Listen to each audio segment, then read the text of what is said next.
Quando la si dice sembra sempre un po' una frase fatta, invece nelle competizioni a squadre non si vince con le figurine. Gli Stati Uniti di Navarro e Pegula crollano contro l'Italia di Tatiana Garbini in primis, di tutte le 5 ragazze presenti qui a Shenzhen. 2-0 per le azzurre con le vittorie di Cocciaretto e Paolini. Onestamente, se me lo avessero detto questa mattina non ci avrei mai creduto. Di nuovo notte fonda a Shenzhen, hanno iniziato subito a smontare il campo alle mie spalle. Adesso infatti troviamo un altro posto per il commento, l'analisi di questa finale. Però l'Italia per la 6ª volta nella sua storia vince la Billie Jean King Cup, ex-Fed Cup.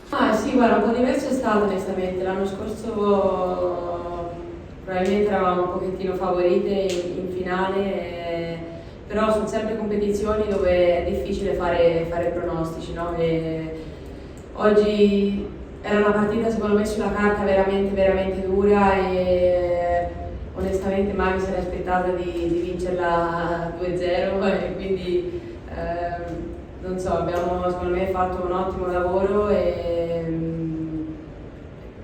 cioè, è stato perfetto onestamente. Per quest'anno abbiamo giocato credo 2 match perfetti in finale, quindi perfetto, sì. Finché non sarò cacciato da qui, facciamo che questa analisi la facciamo dalla lounge dove le azzurre hanno vissuto tutta questa Billie Jean King Cup.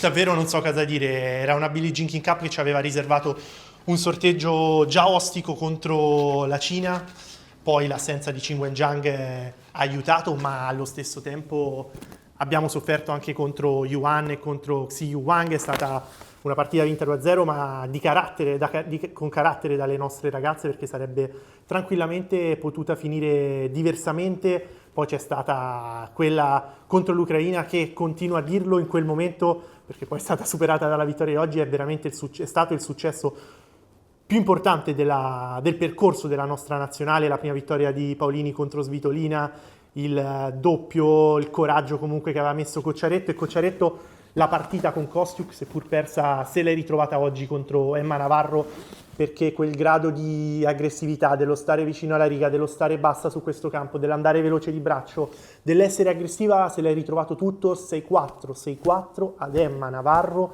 ma una Navarro che in conferenza stampa ha detto tranquillamente: non sono stata mai in grado di prendere il campo. Ed è vero, perché si è sempre ritrovata a giocare un tennis molto troppo difensivo, e anche quando accelerava tornava indietro, mentre Cocciaretto prendeva sempre campo. 6-4 nei momenti importanti ha fatto la differenza, anche quando a metà del secondo set sul 30 pari sbaglia una volée importante, perde il servizio. Contro Brecca subito dopo Elisabetta, in generale tutta la panchina dell'Italia accesa.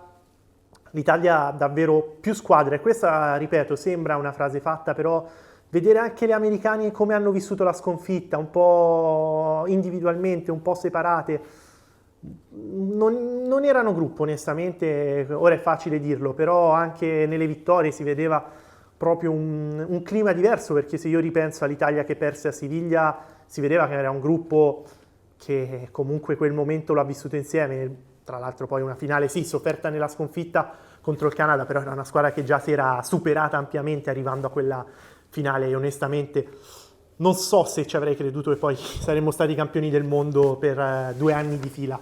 Io penso che l'obiettivo e lo scopo del mio impegno con la federazione è quello di orientare la nostra modalità al miglioramento, e quindi i risultati arrivano se lavori bene. Devi avere anche una giusta dose di fortuna, ma devi avere dei talenti come io oggi ho. C'erano squadre veramente forti, perché c'era una squadra come l'Ucraina che abbiamo battuto in semifinale, che da quest'anno sa di poter provare a vincere ogni anno, e c'erano gli Stati Uniti che comunque erano un'armata e al gioco delle figurine potevano vincere contro tutti. Invece ieri avevano rischiato con la Gran Bretagna e oggi hanno pagato contro l'Italia. Arriviamo alla partita decisiva, quella di Jasmine Paolini, che batte per la prima volta in carriera, dopo averlo fatto con Svitolina, batte Jessica Pegula 6-4, 6-2, al sesto scontro diretto, è vero, era 2 anni che non si affrontavano, quindi un'altra Paolini, però un'altra partita straordinaria, perché se io penso su questi campi a Pegula, penso a una giocatrice con cui fare il punto è difficile, con cui devi fare il punto 2 o 3 volte perché si sta a difendere, ma che allo stesso tempo, se le dai modo di entrare, ti viene ad aggredire. E tutto questo oggi Pegula invece l'ha sperimentato sulla sua pelle, perché è quello esattamente che è riuscita a fare Jasmine Paolini, e anche lei nei minimi momenti di flessione ha sempre reagito colpo su colpo e ha fatto una prestazione incredibile. Quindi tutte le ragazze con onestà hanno detto il 2-0 non ce l'aspettavamo, anche perché poi noi un po' da italiani mettiamo in conto sempre sì, se vinciamo quel singolo, sì, se andiamo al doppio magari, prendiamo sempre tutte le ipotesi in considerazione, tranne forse quella per noi più facile. Tra l'altro posso dire, non malaccio questa lounge, vedo anche, ora non faccio i nomi perché magari mi dicono qualcosa, però di qualche prodotto italiano sul tavolo, oltre a quelli cinesi. E devo dire, questa settimana comunque al buffet dei giornalisti non si è mangiato male, c'era un po' di tutto, un po' internazionale, cinese meno. Un giorno abbiamo avuto con un collega dell'agenzia di stampa spagnola l'onore di mangiare il pasto cinese, non era neanche male, posso dire.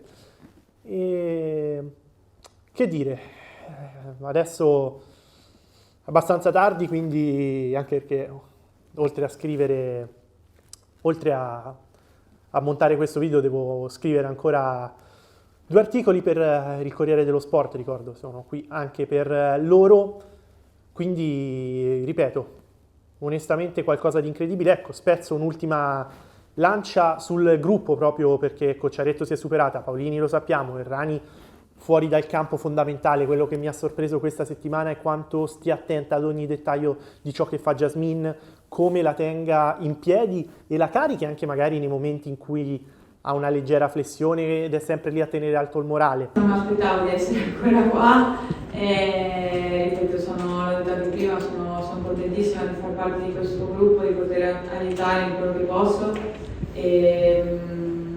Non mi ricordavo 2015, sì, è incredibile comunque aver vinto questa competizione così tante volte.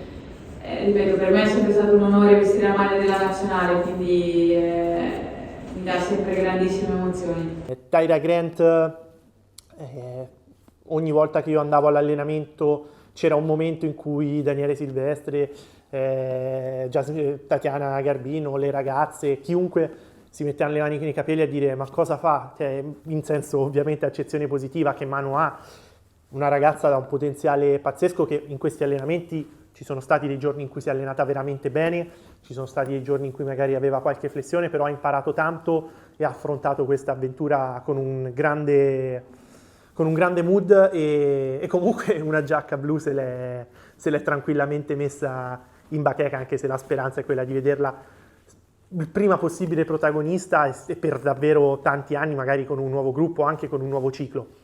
E chiudo con, non me ne sono dimenticato, con Lucia Bronzetti, che non è stata benissimo proprio di salute anche durante il torneo, un po' congestionata anche di naso, ha avuto un piccolo infortunio, poi è rientrato comunque a inizio settimana. E ieri, quando ho intervistato Billie Jean King, una cosa che lei ha detto: in questa competizione l'ego va lasciato nello spogliatoio, bisogna accettare le decisioni. E secondo me lo scorso anno magari l'ha fatto bene Elisabetta, quest'anno Lucia lo ha fatto. Chiaramente la parte individuale vuole sempre giocare, anche lei magari il giorno con la Cina durante il warm-up non era contenta, ma non tanto immagino della situazione in generale, perché chiaramente arrivi a giocarti una Billie Jean King Cup da campione in carica, non sei contenta di non stare al massimo, però poi comunque anche lei si è messa lì al servizio della squadra, ha fatto gruppo e quindi davvero non si può dire nulla a queste ragazze.